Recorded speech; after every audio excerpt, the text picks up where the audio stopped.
Welcome, friends, to Crazy Women Country, where women's voices matter. We bring you the greatest female voices in the music industry, from the artists, songwriters, and producers, to managers and executives, and all the women who make the music industry what it is today. Thank you for joining us.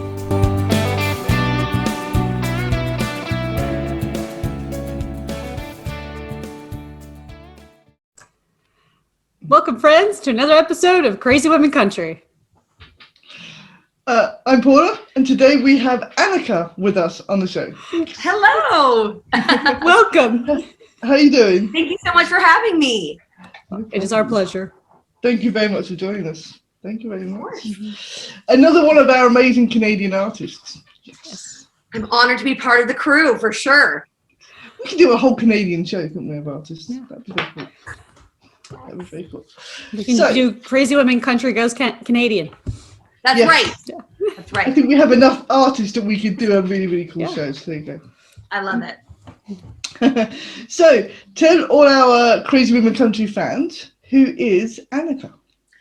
Oh, that is a loaded question. I'm going to try to keep it succinct and concise.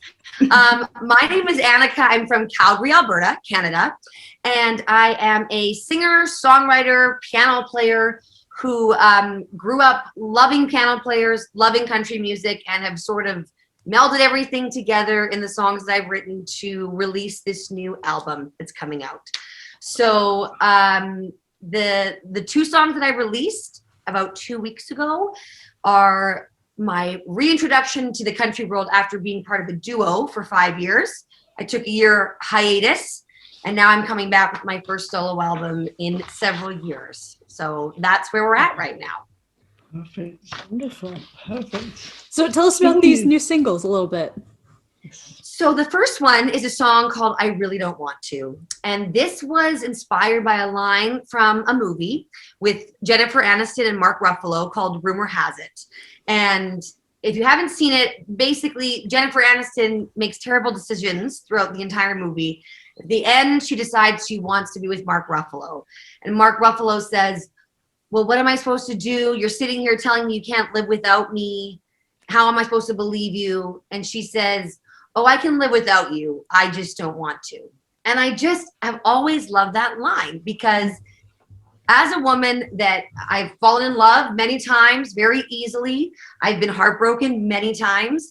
But I've always loved my life as a single person and always felt I didn't necessarily need someone to really thrive. And so I just think it's basically a song of empowerment about letting yourself be vulnerable, let yourself fall in love, but also know that you have the strength and the wherewithal to pick yourself back up if it doesn't work out. So that's the first song. And then the other one is kind of on the flip side. It's called It Still Hurts. And that's really about a heartbreak when, you know, that moment where you think you're over someone, you've spent a lot of time healing, you know you're not back where you used to be, but then you run into them or you hear their name or you see them and you realize it still hurts just a little bit. You know, it stings in that way that you weren't expecting. So two very different songs, but both co-written with three men. And I love, you know, getting to the sensitive sides of these three men that I write with a lot. And this is what we came up with. So those are the first two songs that are now available. Perfect. Perfect. It's amazing. It's very, very cool. Very cool. And it's always good to have one of each. I know, you need a heartbreak song as well as a kind of feel-good song. Yeah, not everybody's into that sort of love song thing, and somebody just wants that, you know, nitty-gritty sort of, you know, healing song. So there you go. For sure. And for some sure. people are just driven to that sadder song or the other one, like you were saying. Yeah. Yes, definitely. There you go. Perfect. I love that. I love that. So when can we expect the album out? So we're kind of doing an unconventional release, similar with releasing two singles at once instead of one. We're releasing 6 songs in September, which will be side A, and 6 songs by the new year of 2022, which will be side B, and then it will be a deluxe album kind of like those old school records where you have side A, side B. And I'm hoping to also sell it on vinyl because I myself love listening to vinyl records, and vinyl's coming back, I think. So it is. I had 14 songs I was sitting on, and I thought we need to do a proper album because it really is one body of work that I want people to have as one item. So it'll be 2 songs released every 2 months for the next several months. Perfect. Wonderful. That's very cool. And yeah, vinyl was definitely making a huge comeback. Yes, which I love. But I definitely think when I was younger, you bought a vinyl and it wasn't that expensive. And now they seem to be, I don't know. I know. Yeah. I know. It's definitely, because I think people use it as almost like a keepsake. Half the people that I think buy vinyls don't actually have a vinyl record player. They just collect them, which is fine. And obviously when I release the vinyl, everything will be available on Spotify anyway. But I think I love the act of actually listening to it in my living room. Like you get all that extra tone, the pops and everything else. And I love it. I love it. You don't get that from an MP3 or anything. No, absolutely not. Well, it's kind of hard to travel with the extra, record player and the records. So that is true. I remember getting my Walkman, my first Walkman when I was in elementary school. I remember it so vividly, and it's crazy to think how much has changed with music now. I don't know. It's crazy. And so it's funny how we're cycling back to the other. Yeah. I'm not sure if the Walkman will ever cut back, but. Yeah. We went from the Walkman, then you went to the Discman, which was just like so cool, but you had to watch how you carried it, because if you didn't, it just went to skip. Yeah. And then you went to the MP3 player, and obviously, amongst all this, you always had record players, and then all of a sudden, everything kind of went obsolete, and then everything was MP3. It's like, how did we move into this virtual world of music? I know. It is crazy. I remember, it's funny thinking about it now, how you couldn't work out with the Discman, or like you said, you couldn't really move it. You couldn't put it in a pocket. So when the iPod came out, it was so exciting. And now to think that everything's on our phone. I mean, again, when I grew up, there wasn't even mobile phones yet. So it's crazy how far we've come. Yeah. That was before the internet too. Yeah. I can't Google it. Sorry, that didn't exist. No. Encyclopedias. What? Yes. Yeah. What is a library? And you had obviously tapes. I mean, how many children do not know what a tape is? I know. Well, that's what I'm thinking about, even as I prepare for my child to arrive in July. All these things that are going to be normal to me that they're never going to know about, because technology has changed so much, and it's something you don't realize until you talk to young kids or young people, and you realize. I mean, I met a person the other day, 10 years old, and didn't know who Elvis was, and I thought that's crazy. But then I think about it. I guess why would they know who Elvis was? But I thought it's Elvis. Everyone should know Elvis and Dolly and all the greats. I'm sorry. How do you know? You need music education. That's right. That's right. Note to self. That's so funny. Yeah. It's like I was just sitting here looking at my pencils, thinking this used to be a really good tool for our tapes. Yeah, that's right. Just find that's right. Used to wound your tape back in. Yes, for sure. For sure. It's so funny. They don't know the troubles we had. When the tape got stuck, or it's crazy. Or broke, and then you're like, I need to go buy a new one. Yes. Yeah. For sure. Yeah. Or record off the radio. You're sitting there waiting for someone, press 2 buttons, record, stop. That's right. That's right. Yeah. And they don't know all this, the stuff that we went through, the perseverance to get that one song. Yeah. I know, and that's the thing, is that's what's tricky about music today is trying to instill this appreciation for it when the value of it from a consumer's perspective has gone down significantly. I mean, you can have albums and albums and albums on your phone, and it's costing you less than, I don't know what the subscription is nowadays, but it's a difficult thing when in the last 20 years, just the way that music is even paid for has changed so much. What that means for artists and songwriters, and how you, in some ways it's great because the barriers to entry have been broken down. You don't need a record label now to get your songs heard around the world, which is amazing. But at the same time, you have other challenges in terms of trying to make people value your music enough to actually, now it's like come to a show or buy merchandise or other ways that you have to get creative because the actual music itself is just obviously not sold in the same way. Yeah, I mean, it's too easy. You're talking about subscription. I mean, Apple Music is, what is it? I think at the moment, well, for me, I have a family membership. It's only €15 a month.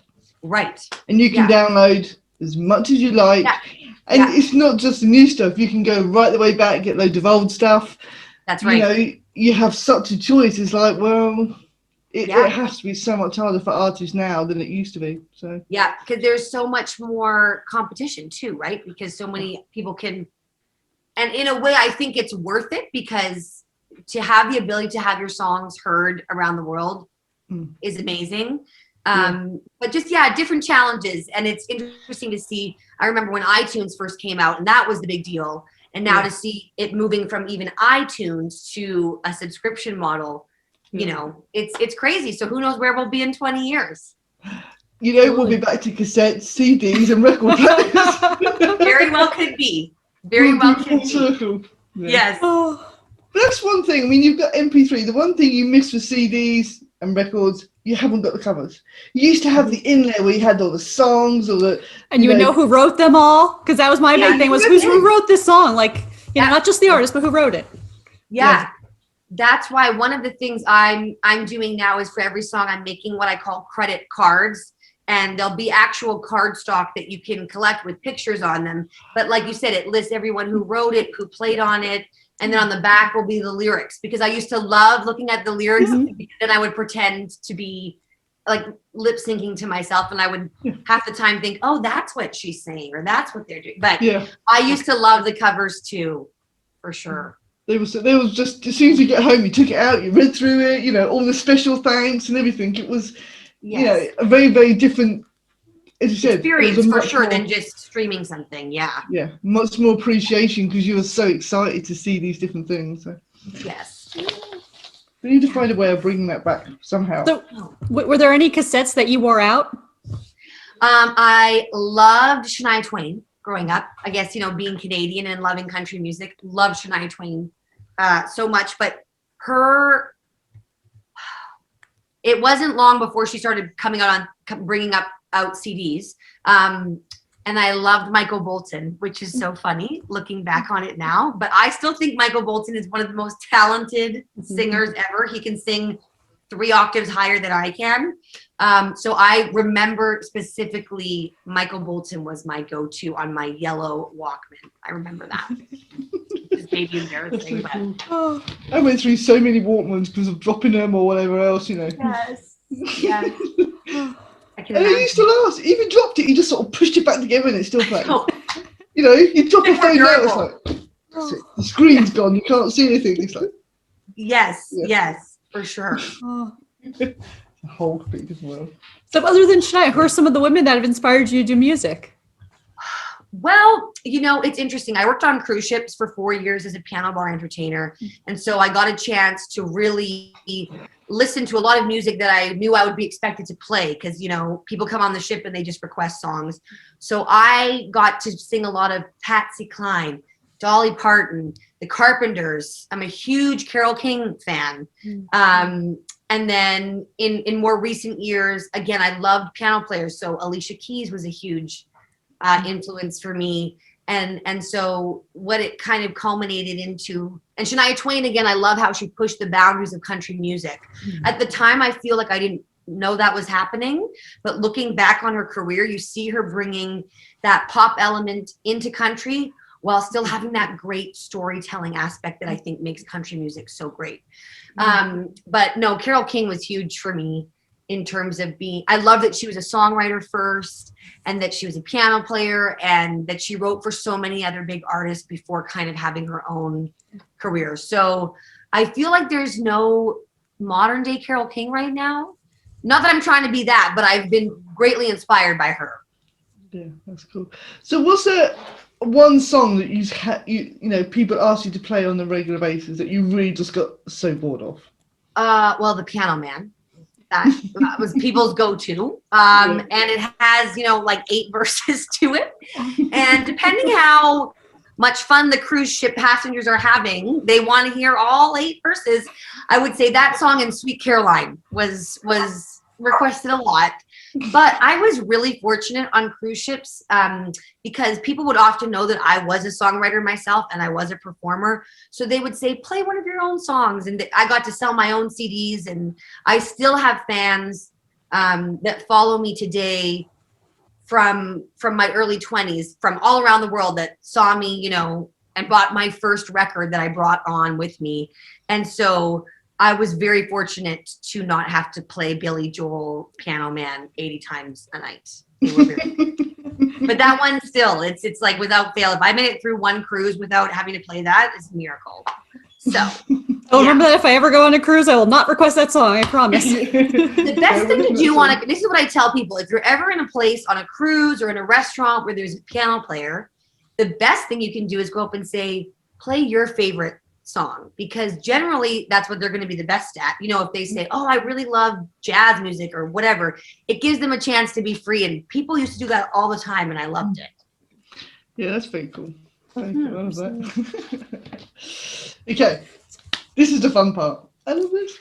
So this is our quick fire questions. Now these are really easy. Some are a bit more thought provoking, but it's just so we get to know you a bit better and I love it. How we all connect. Yes, love it. Okay, are you an early bird or night owl? I'm turning into an early bird as I get closer to childbirth. Because I'm preparing myself. Preparing for when it happens, yeah. Yes, yes. Okay, what sitcom family would you be a member of? It's not a family, but I would love to be one of the members of Friends, living in New York City. Somehow living in a gorgeous apartment, even though I'm a starving artist. So that would be great. Love that. Yeah, it always amazes me that. That's very cool. But they are like a family, though, aren't they? They're all sort of. They are, yeah. And Ross and Rachel, brother and sister. So, it works, It's You're family. right. That's right. So. I'd be one of them. That's cool. Okay. If we had a look on your iPod or through your CD collection, or, Vinyl. Your vinyl, yeah, that's the one. Thank you. What would be your guilty pleasure music? Oh, guilty pleasure. I was going to say, I have so many artists to share. Which ones are my kind of ashamed of? I would say I do appreciate like a good pump up batch, like like the Spice Girls or Britney Spears, boy band, like 90s era. That's kind of my pump up music. Which I still know all the words to. That is good. I like that. Yeah. Okay, what's the weirdest, strangest, cutest thing a fan has ever done for you? Okay, so when I was part of Leaving Thomas, which was the duo I was part of for 5 years leading up to this, I had this wonderful family of 4 girls who made. It was Barbie dolls that they had, but then they made outfits for them from the concert that they saw us in that matched it, and put facial hair on the guy because that was my duo partner had facial hair, and it was the matching outfit, and I had a microphone, and they didn't send us the dolls, but they sent us a picture of the dolls next to a Leaving Thomas sign, and that was amazing. Wow! I couldn't believe they took the time to do that. That's so cool. Very cool. Yeah. Very, very cool. That takes a lot of time and effort and perseverance. I know. You just wish you had the dolls now, don't you? So you can put them on the know. That's the thing. I can prove it. Like they're on my mantle. They're not. Yeah. At least I have pictures of them. That's very cool, yeah. Boots or heels? Heels. Heels, okay. I love a good heel. That's cool. That's cool. Favorite drink? Well, I was going to say lately, over the past 9 months, I'm having a lot of mocktails, which are not as fun as my favorite thing in the world is great champagne or even Prosecco, like just bubbly. And so I have looked up, I have researched if you can have champagne in the hospital after giving birth so that I'm prepared because that's what I'm most looking forward to drinking in the future. That's very cool. What's your favorite holiday? I would say Thanksgiving. Here in Canada, it's in October. It's before Halloween. My family always plays a football game, and of course, the food is always just great. And I think it's one of the few holidays for me where it's not stressful. Like I love Christmas, but Christmas can get crazy. Yeah. Thanksgiving, I love that you get the Monday off. You have dinner on Saturday. It's great. Perfect. I'm going to join Canadian Thanksgiving this year. I know, because in the States it's in November and it's very close to Christmas. Like it's kind of all wrapped in there together. Yeah. Yeah. Okay, what's your favorite animal? I would have to say a koala because me and my husband went to Australia in 2019 and I finally got to see koalas up close and they are just as snuggly and as cute in person as you think they would be. So I'm going to go with koala. Did you get to have one? You cannot touch them. I could not touch them, but I could tell from being so close that they are soft. Oh, that's so cool. Yeah. Perfect. Okay, I know you're in Canada, but I don't have a mountain to replace the one I've got in here. But if you could add someone to Mount Rushmore, who would it be and why?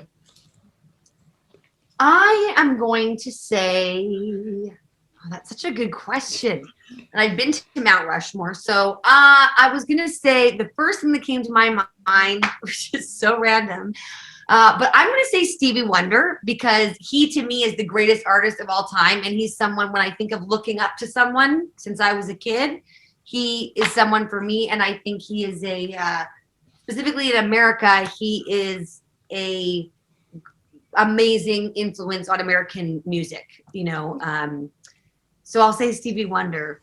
These are tricky questions. I have never thought about that before. We like to, make things thought-provoking. Yeah, Cool. yeah. Okay, what was the first concert you ever went to?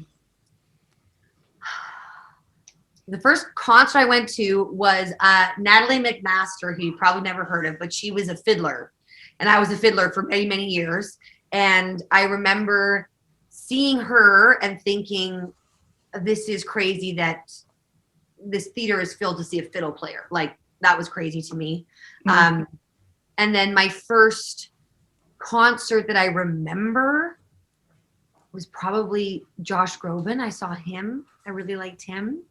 I'm honestly not a huge concert goer, which is ironic because I'm an artist, but I much prefer small venues to like the big ones. But I'm certainly missing concerts now after COVID. I think you're thinking of all the concerts you wish you went to when you could. Yeah. So, yeah. Absolutely. Yeah, we need to get. For sure. Mm-hmm. And the States they're opening up. And I'm watching all these different things with Key West Songwriters Fest. I didn't go, but I'm like, it's just down the road. I really should. Yes, that's so amazing. It's giving us hope up here that we're on our way. Yep. I hope so. I really hope so. Okay. So what's your favorite color? My favorite color is green. You can tell in my house, I'm a fan of plants. So green, I always think just signifies freshness, life. I love the forest, like anything nature related. Green makes me think of that. So I love that color. I mean, also look, this is my couch. It's literally green. So I'm into the color green. Wonderful. We would never have guessed. I know. Yeah. So other than the color green, what's the best thing since sliced bread? Oh gosh, the best thing since sliced bread.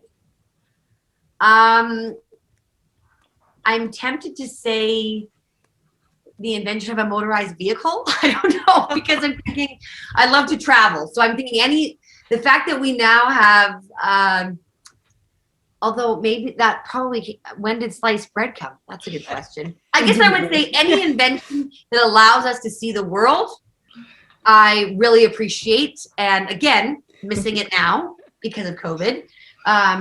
But certainly appreciate any mode of transportation that allows me to see a different place and experience a different culture. I love that. That's cool. That's a great answer. If you could talk to anyone, alive or dead, who would you want to talk to, and what would you want to talk about? This is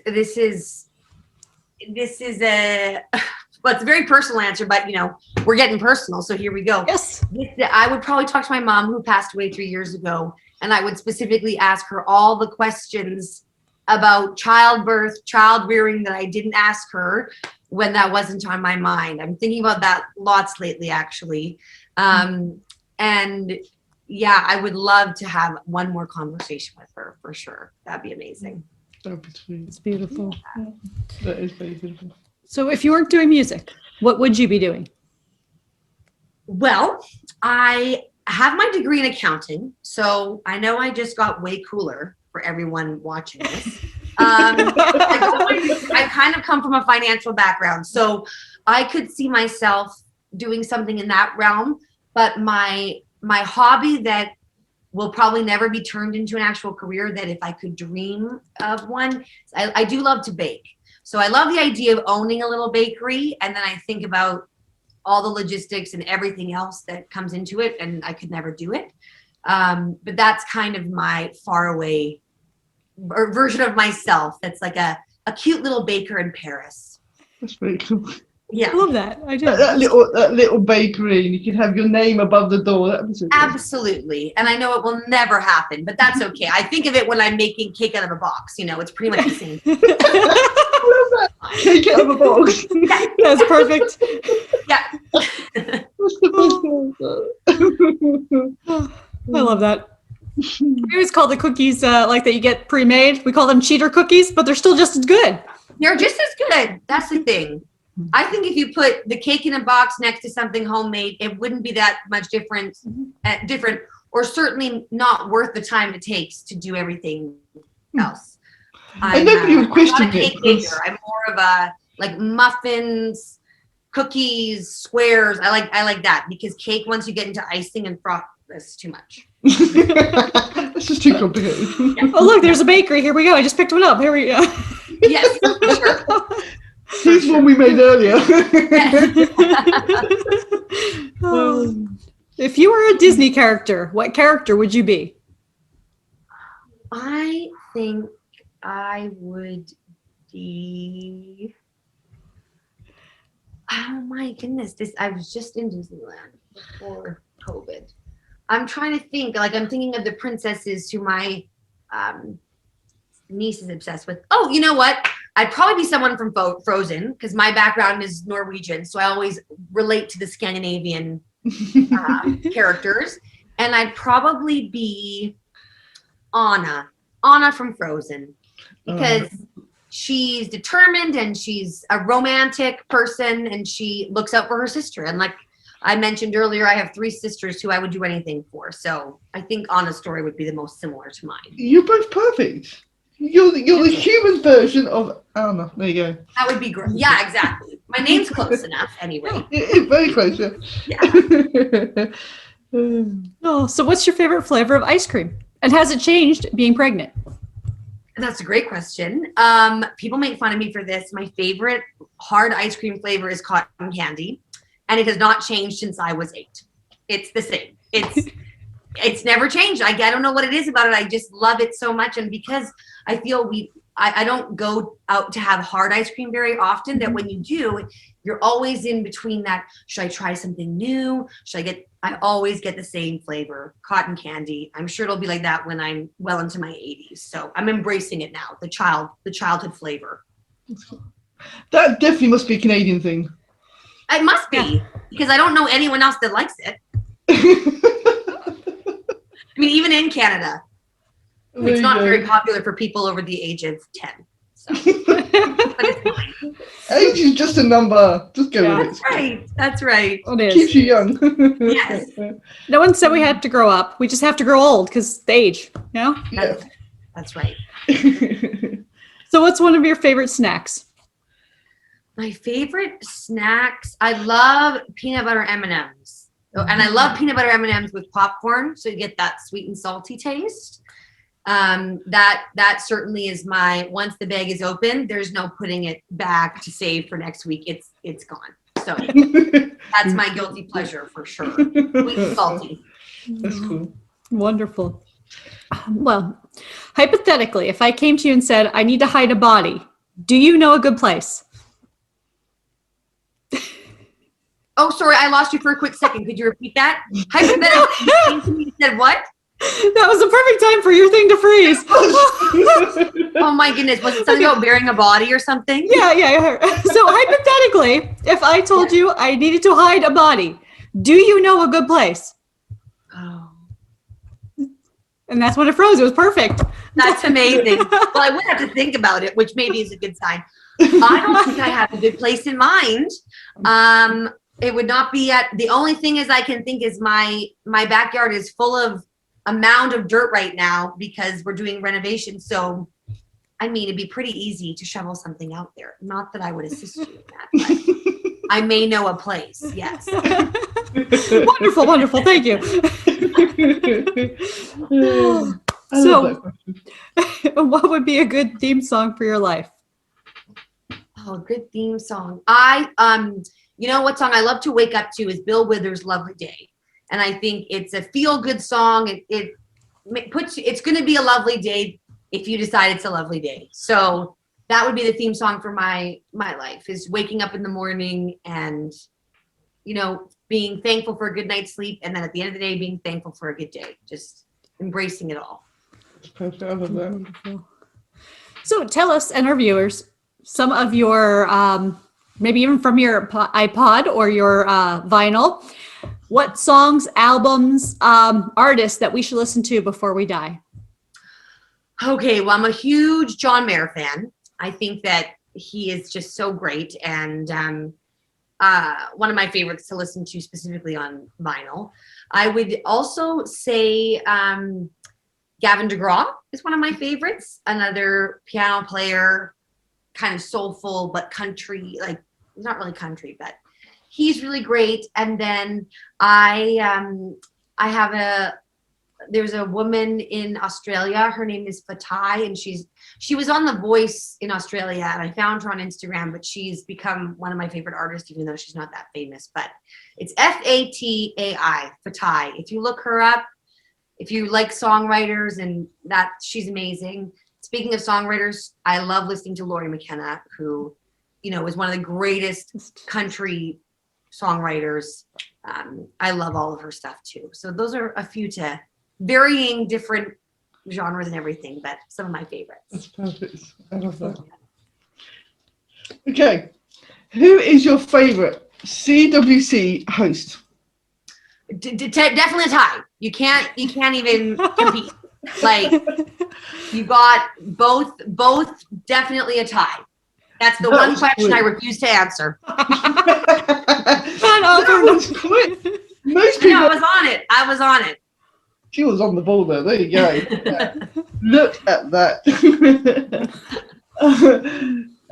That was very cool. So tell us, what does the rest of 2021 look like? Well, of course, everything is up in the air depending on what country you're living in right now. But for me, I'm really excited because I'm going to be getting more music out to people, despite us not being able to have live shows. So I have the 2 more songs coming out in the summer, and then 2 more songs coming out in the fall to make up that first EP. And hopefully by then we'll be able to do some live shows. And in the meantime, I'll be giving birth in July. So I'm going to be becoming a new mom while also sending out more music into the world. So I'm excited that amidst COVID, I have these 2 things in my life that I'm really looking forward to and bring me a lot of joy and fulfillment. So that's where we're at for now. So in the meantime, before live shows come back again, the best thing for people to do is to follow me on social media and listen to the music and pretend you're at a live show until we can be together in person. Perfect. Wonderful. And we want an update on the baby. Yes, of course. I gotta let you know if it's a boy or girl. It'll be like news for all of us. Yes, we shall try to guess now. Yeah. Yeah, we'll start I putting mean, it's women- women of country. It's crazy country. It's gonna be a girl, future country star, right? It's gotta be. Perfect. A Absolutely. future crazy woman. Yes, I love it. Yeah. That's very cool. So yes, you heard the lady. Make sure you follow her on socials, listen to her music, and keep following to find out more. Please Definitely. do. Thank you so much for having me, you guys. This was so fun. Such great questions that I have never been asked before. So you definitely made it interesting for me. Good. We like to be, different and fun. I And love stuff. that. Yeah. That's it. It's nice. I like it a lot. Good. Thank you all for joining us for another episode. Have a great day. Layers, guys. Bye. If you enjoyed today's episode of Crazy Women Country, don't forget to give us a thumbs up. Be sure to click the subscribe button for new interviews weekly. And thank you, friends, for joining us today on Crazy Women Country, where women's voices matter.